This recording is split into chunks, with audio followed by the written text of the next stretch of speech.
Hello student and welcome back to your YouTube channel. Today we will start a new topic that is polarizability and polarizing power. Let us start today's video. तो चलिए start करते हैं। आज हम पढ़ेंगे polarising power and polarisability के बारे में। वीडियो स्टार्ट करें उसका पहले हम देख लेते हैं थोड़ा बेसिक चीज़ें। ठीक, जैसे हम कोई एटम लेते हैं, मान लीजिए हमने लिया सोडियम। ठीक, सोडियम में जो एटॉमिक नंबर होगा वो 11 होगा। ठीक, इलेक्ट्रॉनिक कन्फिग्रेशन होगा इसका क्या होगा 2, 8 और 1 का। ठीक, मीन्स लास्ट सेल में एक इलेक्ट्रॉन होंगे। तो इसको देखते हैं हम, जैसे कोई न्यूक्लियस है, इसका न्यूक्लियस है, ये क्या है, ऑर्बिट है इसके। ठीक है, पहले में हमारा कितना 2 इलेक्ट्रॉन रहेगा। ठीक, सेकंड में 8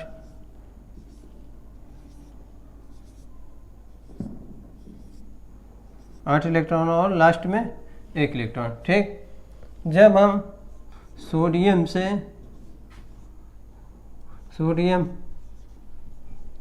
पॉजिटिव प्लस 1 इलेक्ट्रॉन बनाते हैं तो क्या होता है, सोडियम से 1 इलेक्ट्रॉन निकल जाता है।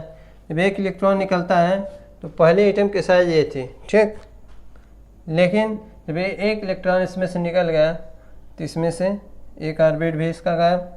ठीक, मीन्स एक सेल कम हो गया।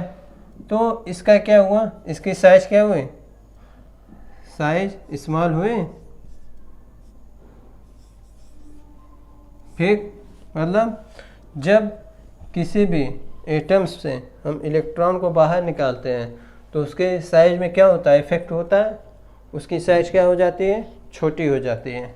ठीक, और देखिए इधर पहले इस न्यूक्लियस से जो 11 इलेक्ट्रॉन से वो बाउंड थे। ठीक, अब इसमें से 1 इलेक्ट्रॉन निकल गया। ठीक, 1 इलेक्ट्रॉन निकल गया तो जो 10 इलेक्ट्रॉन हैं उस पर न्यूक्लियस का चार्ज बढ़ेगा, न्यूक्लियस का। ठीक, क्योंकि 1 इलेक्ट्रॉन को अट्रैक्ट करने में भी उसको कुछ फोर्स चाहिए था।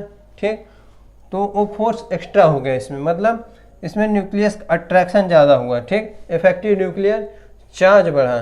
ठीक, पहला क्या हुआ, पहला स्मॉल साइज हुआ, दूसरा न्यूक्लियस का अट्रैक्शन बढ़ा।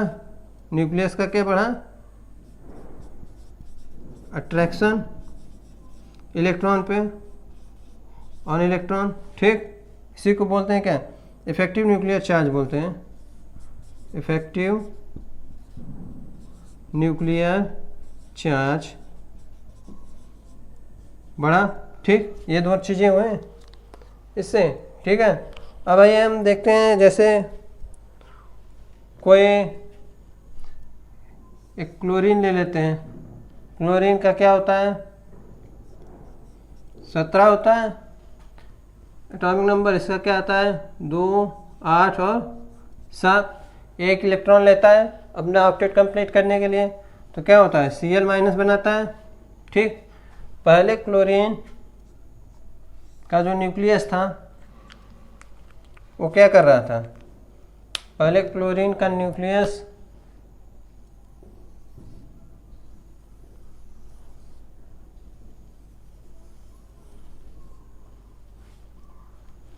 दो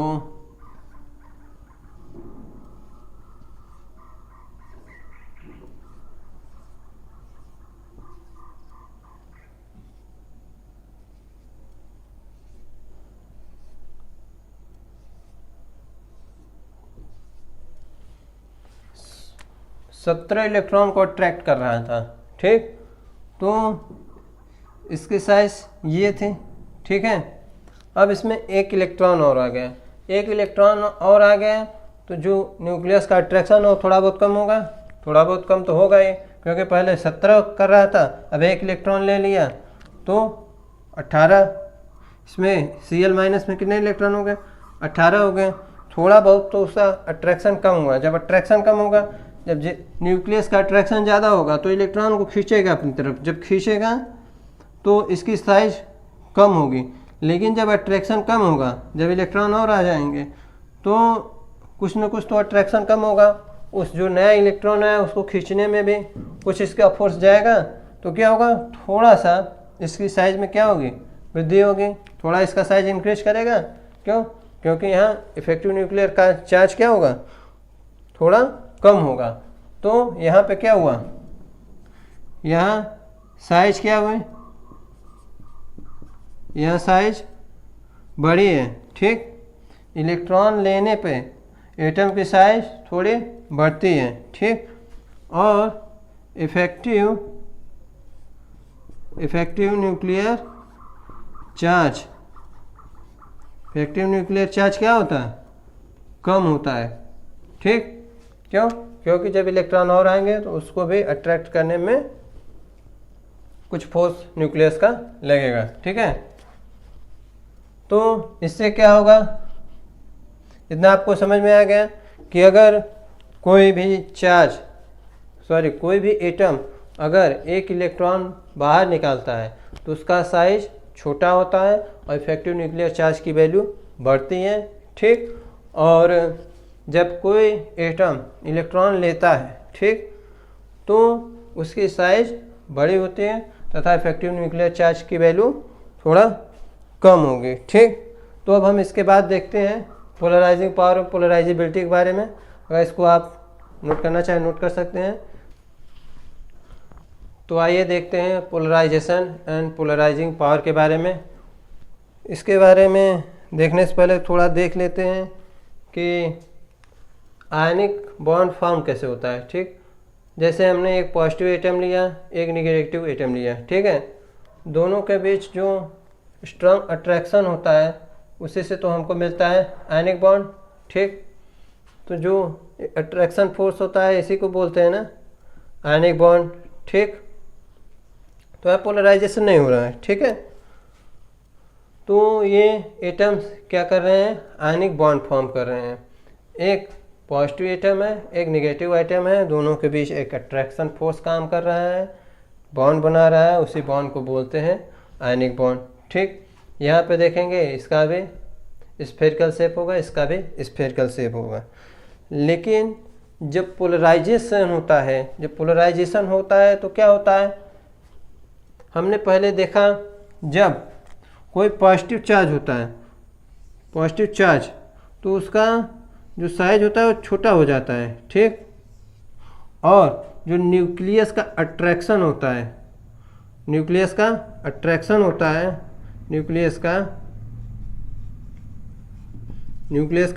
जो होता है वो ज़्यादा होता है, ठीक। तो ये क्या करेंगे, जब इसके पास हम पॉजिटिव चार्ज के पास हम एक नेगेटिव चार्ज एटम लाएंगे तो इसका अट्रैक्शन बहुत ज़्यादा होगा। और नेगेटिव चार्ज होता है तो क्या होता है, नेगेटिव चार्ज होता है तो इसका साइज बढ़ जाता है, ठीक। साइज बढ़ता है तो नेगेटिव चार्ज का जो न्यूक्लियस होता है उससे जो इसके दूर के इलेक्ट्रॉन होते हैं, बैलेंस इलेक्ट्रॉन, उस पर इसका अट्रैक्शन कम हो जाता है न्यूक्लियस का, ठीक। इसके पहले हमने पढ़ा, ठीक। तो होता क्या है, जब एक पॉजिटिव एटम एक नेगेटिव एटम के पास लाया जाता है तो ये न्यूक्लियस जो होता है वो नेगेटिव एटम के इलेक्ट्रॉन को अपनी तरफ खींचता है। क्यों? क्योंकि इसका अट्रैक्शन ज़्यादा है, इधर अट्रैक्ट ज़्यादा करेगा। और नेगेटिव आयन का न्यूक्लियस फोर्स, जो न्यूक्लियर फोर्स है, वो इसको कम अट्रैक्ट कर रहा है अपनी तरफ। तो ये क्या करेगा, इसका अट्रैक्शन ज़्यादा है तो इसके इलेक्ट्रॉन को अपनी तरफ खींचेगा, पूरे इलेक्ट्रॉन को, ठीक। ऐसा होगा कि इधर के भी इलेक्ट्रॉन इधर खींचे चले आएंगे, ठीक। इधर ही आ रहे हैं सब, देखिए इधर ज़्यादा दिख रहा है इलेक्ट्रॉन, उधर कम दिख रहा है। तो क्या होता है कि अपने फोर्स के द्वारा इसको अपनी तरफ अट्रैक्ट करता है, ठीक। जब इसको अट्रैक्ट करेगा तो पहले जो इसके सेल्स थे वो सर्कुलर थे, ठीक। अब इधर स्लाइटली इलिप्टिकल दिखेंगे आपको, इधर देखेंगे तो आपको थोड़ा सा डिस्टॉर्शन दिखेगा, ठीक, कि ये पॉजिटिव चार्ज की तरफ थोड़ा सा खींचे हुए समझ में आएंगे, ठीक है। तो क्या होता है कि ये पॉजिटिव चार्ज जो होता है इलेक्ट्रॉन को अपनी तरफ खींचता है, तथा जो नेगेटिव चार्ज का न्यूक्लियस होता है उसको रिपेल करता है, इधर इधर रिपेल करेगा, ठीक है, इसको रिपेल करेगा और इलेक्ट्रॉन को खींचेगा, ठीक। तो जो ये फिनोमिना हो रहा है इसी को हम बोलते हैं पोलराइजेशन, ठीक। ये पोलराइज कर रहा है इलेक्ट्रॉनों को, अपनी तरफ खींच रहा है, ठीक। इसके होने से क्या होता है कि जो इस साइड कैटायन की तरफ जो हिस्सा होता है वो स्लाइटली इलिप्टिकल हो जाता है, ठीक। और जो इलेक्ट्रॉन को खींच रहा है ये पॉजिटिव चार्ज एटम, जो इसका पावर है इसी को बोलते हैं पोलराइजिंग पावर, ठीक। और जो एबिलिटी है ये पोलराइज होने की माइनस चार्ज की, इसी को बोलते हैं पोलराइजेबिलिटी, ठीक।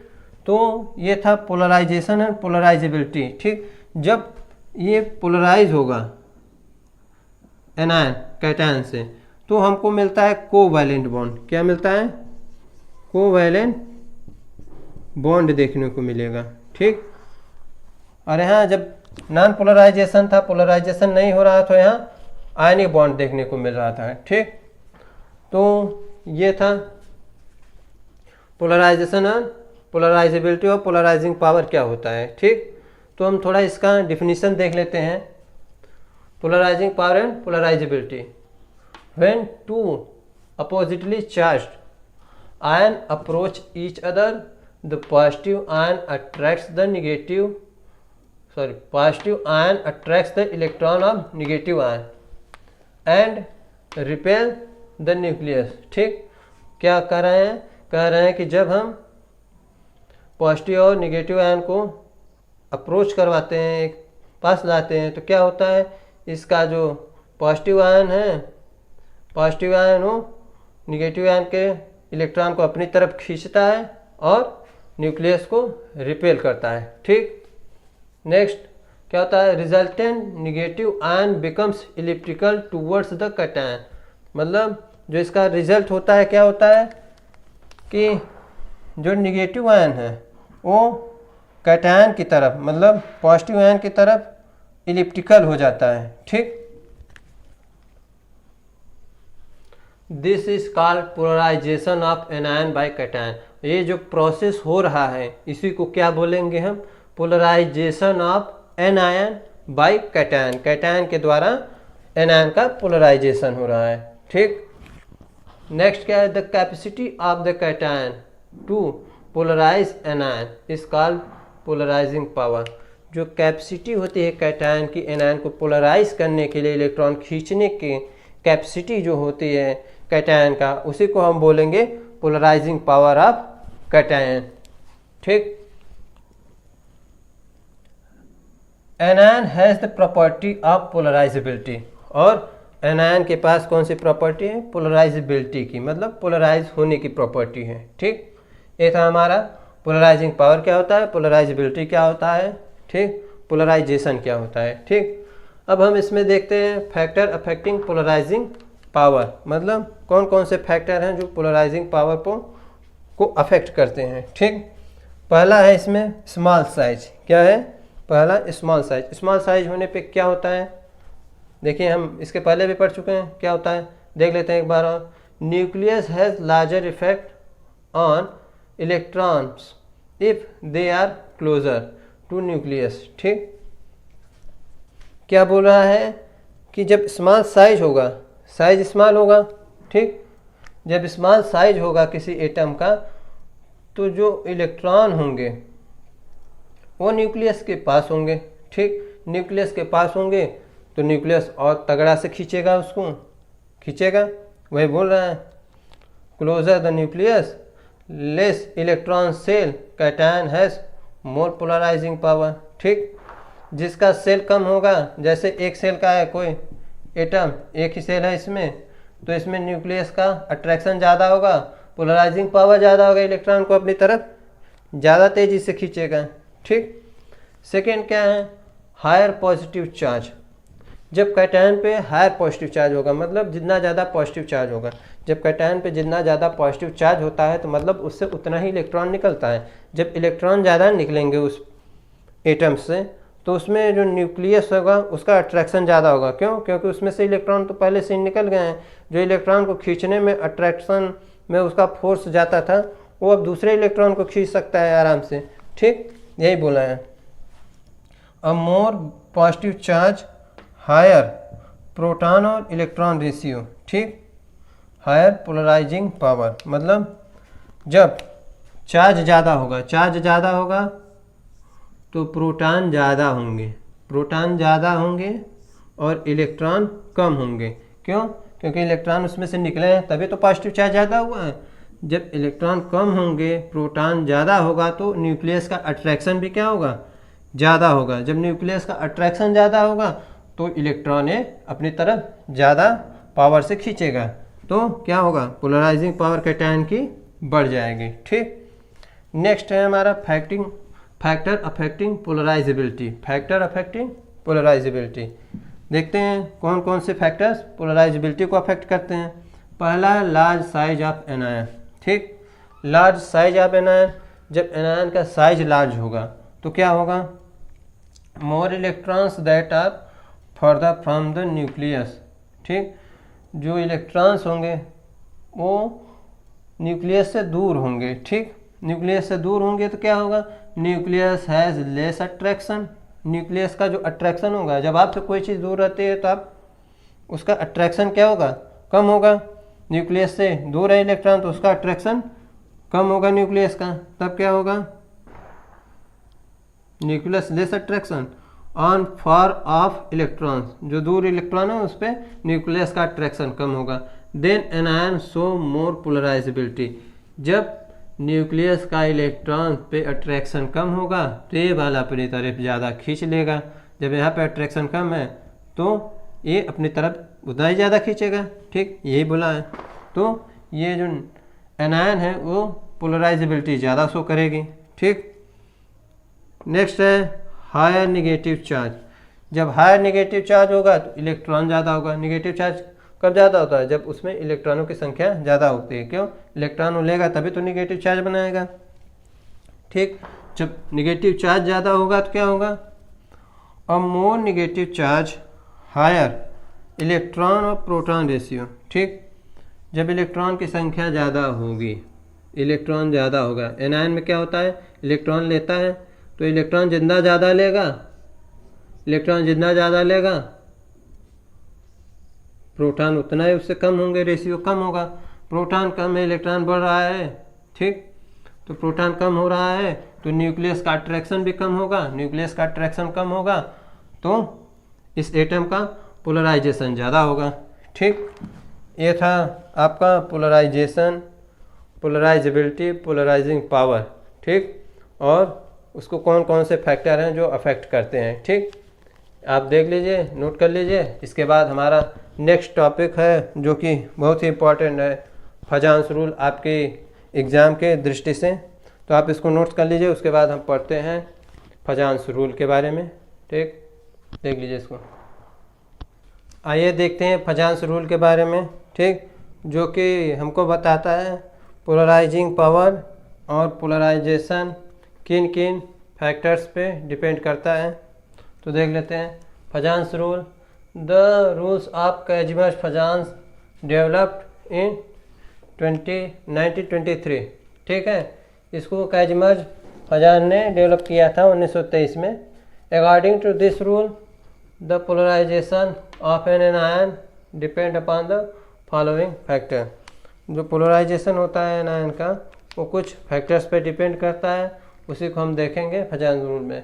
पहला फैक्टर क्या है? High charge on cation and anion. ठीक, हाई चार्ज कैटायन पे हाई चार्ज होगा तो क्या होगा? एनायन पे हाई चार्ज होगा तो क्या होगा? उसके बारे में इन्होंने बताया। हमने इसके पहले भी इसके बारे में अच्छे तरीके से पढ़ लिया है, polarising power and polarisation topic पे। ठीक, तो इसमें देखते हैं फर्स्ट क्या है? A higher the charge on cation.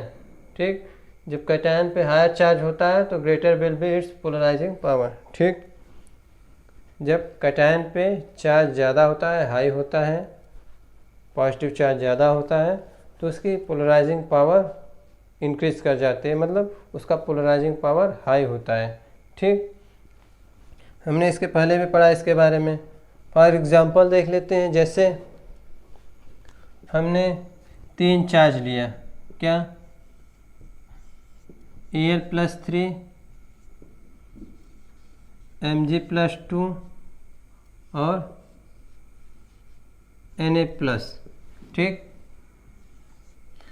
यहाँ 3 पॉजिटिव चार्ज, यहाँ 2 पॉजिटिव चार्ज है, यहाँ 1 पॉजिटिव चार्ज है, ठीक है। तो पोलराइजिंग पावर क्या होगा, सबसे ज़्यादा पोलराइजिंग पावर जिसका चार्ज सबसे ज़्यादा होगा उसका होगा, ठीक। मतलब Al+3 ज़्यादा पोलराइज करेगा एनायन को, ठीक। उसके बाद Mg+2, उसके बाद सबसे कम कौन पोलराइज करेगा, Na+1, ठीक। तो इसका इफेक्ट क्या पड़ता है, जितना ज़्यादा पोलराइजेशन होगा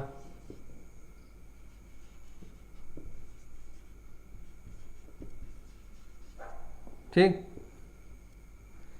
चार्ज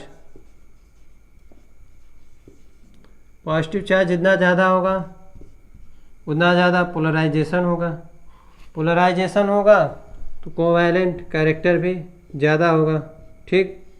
कोवैलेंट कैरेक्टर ज़्यादा होगा तो इसका मेल्टिंग पॉइंट देखते हैं, मेल्टिंग पॉइंट, ठीक। मेल्टिंग पॉइंट जब कोवैलेंट कैरेक्टर बढ़ता है तो मेल्टिंग पॉइंट क्या होता है, कम हो जाता है, ठीक। फॉर एग्जांपल में जैसे AlCl3 है, क्या AlCl3, ठीक। और क्या है MgCl2, MgCl2 है, और ये क्या है NaCl है, ठीक। तो सबसे ज़्यादा पोलराइजेशन किस में होगा, इसमें होगा AlCl3 में, क्यों, क्योंकि Al में +3 चार्ज ज़्यादा है, ठीक। इसमें +3 है, पोलराइजेशन ज़्यादा होगा इसका तो पोलराइजेशन पावर ज़्यादा होगा तो इसका पोलराइजेशन ज़्यादा होगा, पोलराइजेशन ज़्यादा होगा तो इसका कोवैलेंट कैरेक्टर भी ज़्यादा होगा, कोवैलेंट कैरेक्टर ज़्यादा होगा तो इसका मेल्टिंग पॉइंट जो होगा वो सबसे कम होगा। ऑर्डर ऑफ मेल्टिंग पॉइंट देखेंगे, ऑर्डर ऑफ मेल्टिंग पॉइंट में देखेंगे इसका पोलराइजेशन सबसे ज़्यादा होगा तो इसका कोवैलेंट कैरेक्टर सबसे ज़्यादा होगा, कोवैलेंट कैरेक्टर ज़्यादा होगा तो मेल्टिंग पॉइंट इसकी सबसे कम होगी, ठीक। इसकी सबसे कम होगी, मतलब इसकी मेल्टिंग पॉइंट सबसे कम, इसमें उससे कम होगा तो इसकी मेल्टिंग पॉइंट सब उससे थोड़ा ज़्यादा होगी AlCl3 से, और सबसे कम मेल्टिंग पॉइंट किसकी होगी, NaCl की होगी, ठीक। जितना ज़्यादा पोलराइजेशन होगा उतना ही ज़्यादा कोवैलेंट कैरेक्टर बढ़ेगा, जब कोवैलेंट कैरेक्टर बढ़ेगा तो मेल्टिंग पॉइंट क्या होगी, कम होगी, ठीक। पोलराइजिंग पावर का देखेंगे तो इसका सबसे ज़्यादा होगा, उसके बाद इसका सबसे कम इसका होगा। कोवैलेंट कैरेक्टर में देखेंगे तो इसका कोवैलेंट कैरेक्टर सबसे ज़्यादा, उसके बाद उसके बाद और मेल्टिंग पॉइंट में देखेंगे तो इसका जस्ट अपोजिट हो जाएगा, जिसका कोवैलेंट कैरेक्टर सबसे ज़्यादा होगा उसका मेल्टिंग पॉइंट सबसे कम होगा, ठीक। ये हो गया पहला। सेकेंड क्या है, high charge on anion favours more polarisation, ठीक। मतलब जितना ज़्यादा चार्ज होगा एनायन पे, क्या होगा, जितना ज़्यादा एनायन पे चार्ज होगा उतना ज़्यादा उसका पोलराइजेशन होगा, ठीक है। क्यों, क्योंकि जितना ज़्यादा चार्ज होगा उसकी साइज उतनी ही बड़ी होगी, उतनी ही बड़ी होगी तो न्यूक्लियस का अट्रैक्शन इलेक्ट्रॉन के प्रति कम होगा, जिससे उसको जो पॉजिटिव कैटायन होता है उसको उतने ही आसानी से खींचेगा, उतनी ही आसानी से खींचेगा तो उसका पोलराइजेशन ज़्यादा होगा। फॉर एग्जांपल लेते हैं O-2 है, F- है, ठीक। इसमें किसका पोलराइजेशन ज़्यादा होगा, O पे 2 माइनस का चार्ज है, फ्लोरीन पे 1 माइनस का चार्ज है, तो इसका पोलराइजेशन ज़्यादा होगा, क्यों, क्योंकि इसका साइज भी कम होता है, फ्लोरीन का छोटा साइज होता है, अट्रैक्शन ज़्यादा होता है, ठीक। तो यहाँ चार्ज ज़्यादा है ऑक्सीजन पे तो इसका पोलराइजेशन भी ज़्यादा होगा। ये क्या है, ऑर्डर ऑफ पोलराइजेशन।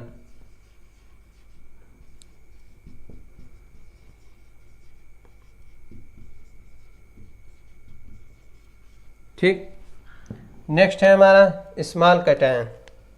जब स्मॉल कैटायन होता है तो क्या होता है, a smaller cation will have greater polarising effect on a particular anion.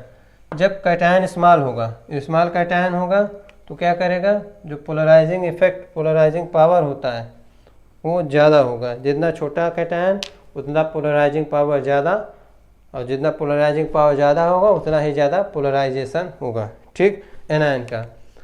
तो देखते हैं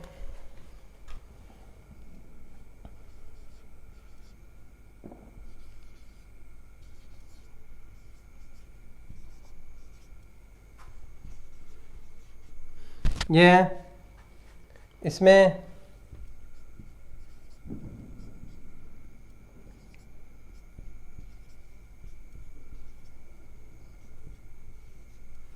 इस सेकेंड ग्रुप के एलिमेंट है, ठीक।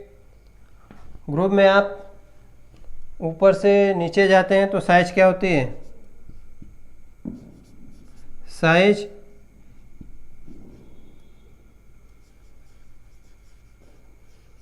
इंक्रीजेस, ठीक। इधर से इधर जाते हैं तो साइज इंक्रीज करेंगे और साइज इंक्रीज होगी, ठीक। यहाँ पे सब में सेम चार्ज है, ठीक। तो अब यहाँ पे हम कैसे डिसाइड करेंगे कि कौन सा ज़्यादा पोलराइजिंग पावर शो करेगा। तो हम देखेंगे, साइज देखेंगे, साइज जिसका सबसे ज़्यादा छोटा होगा वही सबसे ज़्यादा पोलराइजिंग पावर शो करेगा, ठीक। और जितना ज़्यादा पोलराइजिंग पावर होगा उतना ही ज़्यादा पोलराइजेशन होगा, ठीक। तो इसमें सबसे कम साइज कितना है, बेरिलियम का है, ठीक। उसके बाद मैग्नीशियम का, कैल्शियम का, स्ट्रोंटियम का, फिर लास्ट में बेरियम का, ठीक। तो यहाँ क्या हो जाएगा ऑर्डर, सबसे ज़्यादा बेरिलियम, फिर और सबसे कम बेरियम का, ठीक। ये हमारा क्या पोलराइजिंग पावर का ऑर्डर है, ठीक। इसके बाद मेल्टिंग पॉइंट देखेंगे। मेल्टिंग पॉइंट में क्या होगा,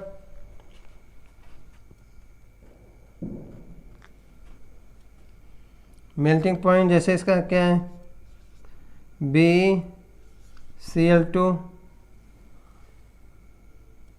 ये क्या है हमारा ऑर्डर ऑफ पोलराइजिंग पावर, ठीक। BeCl2, MgCl2, CaCl2, SrCl2 और BaCl2, ठीक। इसमें हम मेल्टिंग पॉइंट का ऑर्डर देखेंगे।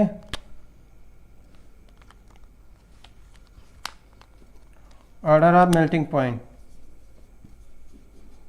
ऑर्डर ऑफ मेल्टिंग पॉइंट देखेंगे। देखिए इसमें पोलराइजिंग पावर ज़्यादा है, ठीक। पोलराइजेशन ज़्यादा होगा, पोलराइजेशन ज़्यादा होगा तो कोवैलेंट कैरेक्टर भी ज़्यादा होगा, कोवैलेंट कैरेक्टर ज़्यादा होगा तो मेल्टिंग पॉइंट कम होगी, ठीक। मतलब इसमें कोवैलेंट कैरेक्टर सबसे ज़्यादा है तो मेल्टिंग पॉइंट सबसे कम होगी, ठीक। उसके बाद सबसे इसका इससे ज़्यादा और सबसे ज़्यादा इसका, ठीक। सबसे ज़्यादा मेल्टिंग पॉइंट इसका होगा, उसके बाद इसका, फिर ये, और सबसे कम BeCl2 का, ठीक है। पोलराइजिंग पावर के ऑर्डर के जस्ट विपरीत, जस्ट अपोजिट होता है क्या, मेल्टिंग पॉइंट का ऑर्डर, ठीक। जिसमें जितना पोलराइजेशन उतना ज़्यादा कोवैलेंट कैरेक्टर, जितना ज़्यादा कोवैलेंट कैरेक्टर उतना कम मेल्टिंग पॉइंट, ठीक। ये नोट्स कर लीजिए। उसके बाद हम और इसके जो फैक्टर हैं उसके बारे में देखेंगे, इसको पहले नोट कीजिए। आइए देखते हैं फजान रूल में थर्ड फैक्टर। थर्ड फैक्टर क्या है, लार्ज एनायन, ठीक। Large anion are easily polarised, ठीक। जो लार्ज एनायन होता है वो इजीली पोलराइज हो जाता है। 10 iodide ion is more easily polarised than fluoride ion, ठीक। जो आयोडाइड आयन होता है वो इजीली पोलराइज हो जाता है फ्लोराइड आयन की तुलना में, ठीक। इसमें ऐसा क्यों होता है, क्योंकि आयोडाइड आयन की जो साइज होती है वो फ्लोराइड आयन की अपेक्षा बड़ी होती है, ठीक। आप ग्रुप में ऊपर से नीचे आते हैं तो साइज बढ़ती है। सबसे कम फ्लोराइड आयन की होगी, फिर क्लोराइड आयन की, फिर ब्रोमाइड आयन की, और सबसे ज़्यादा होगी आयोडाइड आयन की साइज बड़ी होने के कारण इसका पोलराइजेशन क्या होगा, ज़्यादा होगा। जब पोलराइजेशन ज़्यादा होगा तो इसका कोवैलेंट कैरेक्टर भी ज़्यादा होगा, और कोवैलेंट कैरेक्टर ज़्यादा होगा तो मेल्टिंग पॉइंट कम होगी। ठीक, तो ये तो पोलराइजेशन का आर्डर था। सबसे ज़्यादा पोलराइजेशन I में शो करेगा, उसके बाद F- में शो करेगा। ठीक, आर्डर अब मेल्टिंग पॉइंट में देखेंगे। जैसे CaF2 बनाता है, CaCl2, CaBr2, CaI2। ठीक, तो इसमें क्या है कि आप देखेंगे कैटायन सेम है, एनायन डिफरेंट हो रहा है। ठीक, तो इसमें सबसे ज़्यादा पोलराइजेशन I2 शो करता है। ठीक, I शो करेगा। I जब पोलराइजेशन ज़्यादा शो करेगा, पोलराइजेशन ज़्यादा होने की वजह से कोवैलेंट कैरेक्टर इसका ज़्यादा होगा। ठीक, कोवैलेंट कैरेक्टर ज़्यादा होगा तो इसका मेल्टिंग पॉइंट सबसे कम होगा। ठीक, तो इसमें सबसे कम मेल्टिंग पॉइंट CaI2 का होगा और सबसे ज़्यादा CaF2 का होगा। ठीक, तो चलिए देखते हैं नेक्स्ट हमारा फैक्टर क्या है जो पोलराइजेशन को अफेक्ट करता है। Cation with non inert gas configuration. ठीक, इसमें क्या है, a cation with 18 electron valence shell structure will polarise the anion more as compare to a cation with 8 electron inert gas structure. मतलब ऐसा कैटायन जो 18 इलेक्ट्रॉन रूल कॉन्फ़िगरेशन फॉलो करे, वो जो एनायन होता है उसको ज़्यादा पोलराइज करेगा अपेक्षा 8 इलेक्ट्रॉन वाले का।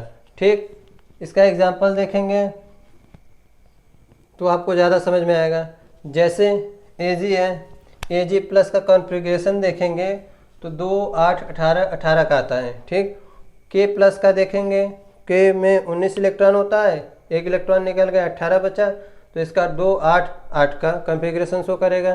ठीक, तो इसमें देखिए Ag प्लस है मोर पोलराइजिंग पावर। क्यों? क्योंकि ये 18 इलेक्ट्रॉन रूल फॉलो कर रहा है, इसलिए इसका जो होगा पोलराइजिंग पावर वो ज़्यादा होगा इसके कंपैरिजन में K प्लस के। K plus 8 electron rule follow कर रहा है और Ag प्लस क्या कर रहा है, 18 इलेक्ट्रॉन रूल फॉलो कर रहा है। इसका कॉन्फ़िगरेशन लास्ट सेल में 18 इलेक्ट्रॉन होते हैं। ठीक, इसलिए ये ज़्यादा पोलराइज करेगा किसी एनायन को। ठीक, तो इसका पोलराइजिंग पावर जो देखेंगे Ag प्लस का K प्लस से ज़्यादा होगा। ठीक, मेल्टिंग पॉइंट आर्डर देखेंगे तो Ag प्लस का पोलराइजेशन ज़्यादा होगा, कोवैलेंट कैरेक्टर बढ़ेगा, कोवैलेंट कैरेक्टर बढ़ेगा तो मेल्टिंग पॉइंट कम होगी। मेल्टिंग पॉइंट कम होगी तो AgCl का मेल्टिंग पॉइंट कम होता है किससे, KCl से।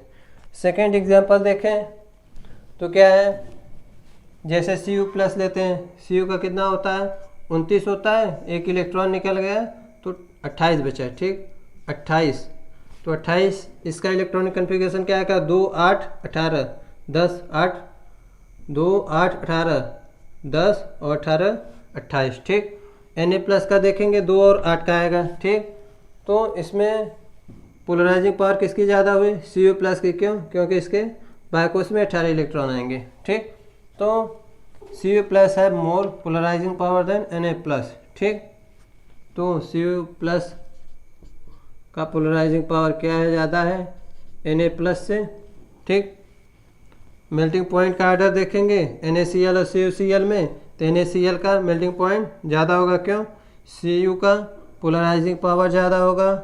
ठीक, तो कोवैलेंट कैरेक्टर बढ़ेगा, कोवैलेंट कैरेक्टर बढ़ेगा तो मेल्टिंग पॉइंट कम होगी। ठीक, तो ये था फजान्स रूल और फैक्टर अफेक्टिंग फजान्स रूल।